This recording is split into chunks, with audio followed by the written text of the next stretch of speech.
Ok, bonjour à vous. Aujourd'hui, on va parler des femmes prophètes. Est-ce que les femmes peuvent être prophètes ou seulement Dieu a choisi que ce soit des hommes seulement qui soient des prophètes de Dieu? Est-ce que c'est nous qui allons décider ou la parole de Dieu? C'est la parole de Dieu qui décide. Nous allons voir aujourd'hui quelques versets assez intéressants. Nous avons ici, donc je vais vous mettre ça plus grand. Ok, pas trop grand quand même. Voilà. Michée 6,4. Je vous ai sorti du pays d'Égypte. Je vous ai racheté de la maison de l'esclavage. Je vous ai envoyé vers Moïse, Aaron et Myriam. Myriam était une prophète. Exode 15-20. Marie, la prophétesse, sœur d'Aaron, en anglais Myriam, prit la main un tambourin et toutes les femmes vinrent après elle avec des tambourins et en dansant. Juge 4-4. Dans ce temps-là, Déborah, prophétesse, femme de Lapidote, était juge en Israël. Déborah, donc elle est juge, comme Samson était juge, était dirigeant d'Israël. Dieu a choisi cette femme, Déborah, non seulement juge d'Israël, mais aussi prophète. 2 Rois 22-14. Le sacrificateur Ikija, Akisham, Akbor, Salapan, Asija allèrent vers la prophétesse Hulda. Encore une prophète femme. Femme de Shalaoum, fils de Tikva, fils de Arbaz, gardien des vêtements. Elle habitait à Jérusalem dans l'autre quartier de la ville. Donc on a Marie. On a Déborah. On a Hulda. Ici on prend Ésaïe 8.3. Je m'étais approché de la prophétesse, elle conçut un enfantin, un fils. L'Éternel me dit, donne-lui pour nom Maher Shalal Shashbaz. Donc Ésaïe 8.3 nous parle d'une prophétesse dont on ne sait pas le nom. Et qui est prophétesse. Luc 2.36. Il avait aussi une prophétesse, Anne,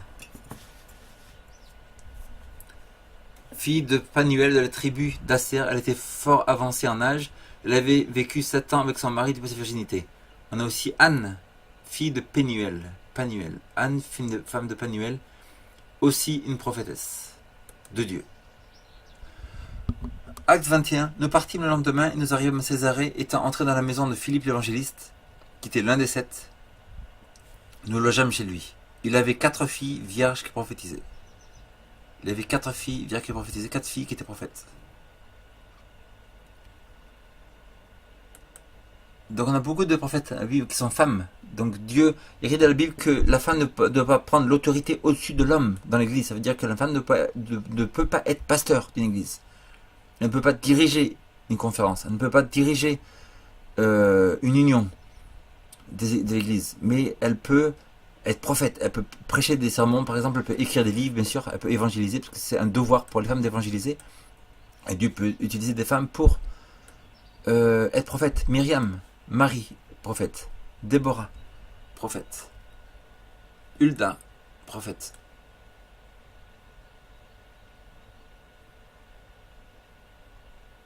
Prophétesse d'Ésaïe 8.3. Anne, prophétesse, fille de Panuel. Acte 21, Philippe l'évangéliste, 4 filles qui prophétisaient. Donc voilà. Donc ça veut dire que à la fin des temps, Dieu a dit que sa vraie prophète, il y aurait une vraie prophète qui serait une femme, c'est Ellen G. White.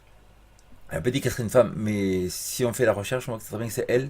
Pratiquement toutes les prophéties d'Apocalypse et de Daniel nous donnent sa fin de temps de 1844 et tout, c'est tout chroniqué. Et donc elle a écrit 100 livres, plus de 108 livres. Donc c'est vous d'examiner. Écrit dans l'Ancien Testament, testez les prophètes. Testez et vous décidez d'après vous. Et écrit ne rejetez pas les prophéties.